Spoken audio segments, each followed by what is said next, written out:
Good morning, guys. I hope you had a good Easter break. We are going to pop back into poetry, but first I want to remind you of a couple of things. The first thing is about grades. I've had a few emails from people saying, oh, what are we going to do about grades? I don't know about grades. I am still waiting on feedback from our principals, who are still waiting for feedback from the district, who's still waiting on feedback from the state about what to do with grades. Please hold tight.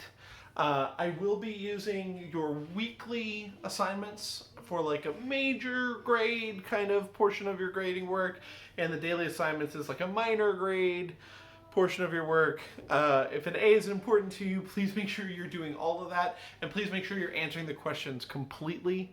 I'm seeing a lot of like quick, short, one-sentence answers, and that's not really what I'm going for.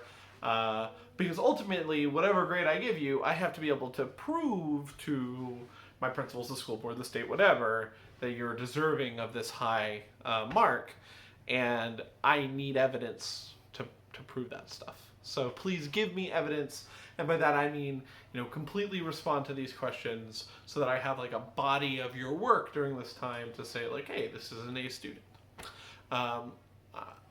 It's not in my heart to fail anybody during this time, but please try to do your best.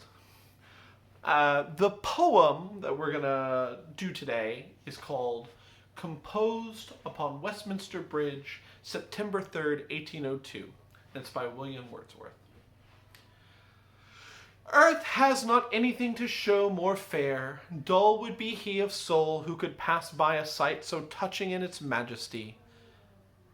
This city now doth like a garment wear the beauty of the morning, silent, bare.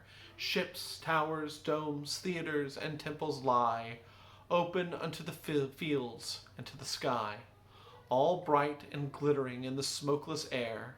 Never did sun more beautifully sleep in his first splendor, rock, valley, or hill. Ne'er I saw, never felt, a calm so deep. The river glideth at his own sweet will.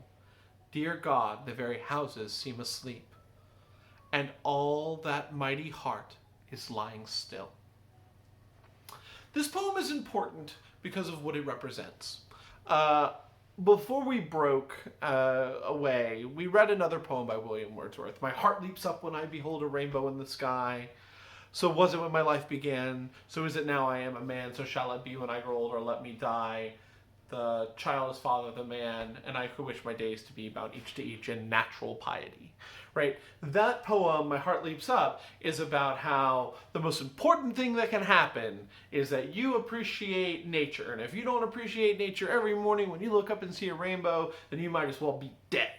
And all of Wordsworth's poetry mostly was like that, right? Like, nature is important. He was a naturalist, he was romantic. He said nature is what's true. Nature is what's real. Nature is what's important.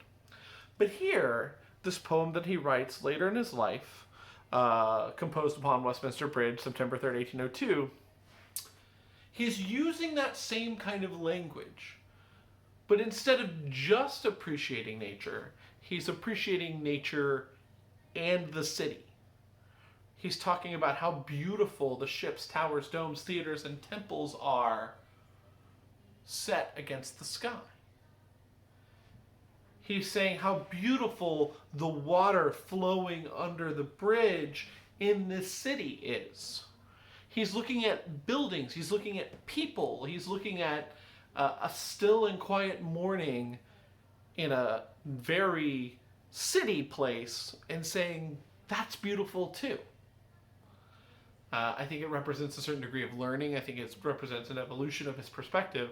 And it's something that I think is important for us to think about in this time. Because, I don't know about you, but I've seen a lot of pictures and stuff being posted around on Facebook or on my Instagram that are, show pictures of nature and saying like, oh, the world is healing and aren't things better without people? Man was the virus all along. I think that that's an easy conclusion to jump to. I think that that's like an easy thing for people to say. But I think what's beautiful to me and what was beautiful to Wordsworth later in his life is that relationship between mankind and nature. and that there's this idea that we grow to a balance. I also think that like saying that we should have less population is like inherently racist, because when people say, oh, there should be less population, they usually mean people that are different from me, and that's not good. But anyway, the thing I want you guys to focus on today is about that relationship between mankind and nature, that balance between mankind and nature. And my question is, do you think that there has been a change? And what do you think Wordsworth would say? Go ahead and leave your answer below. I have also posted a weekly assignment asking you to do a persuasive analysis over a speech someone gave about looking at screens too much. So I'd really like you to take some time and go through the questions that I asked you regarding that little persuasive piece. And other than that, I want you to have a great day and a great week. Thank you for working so hard.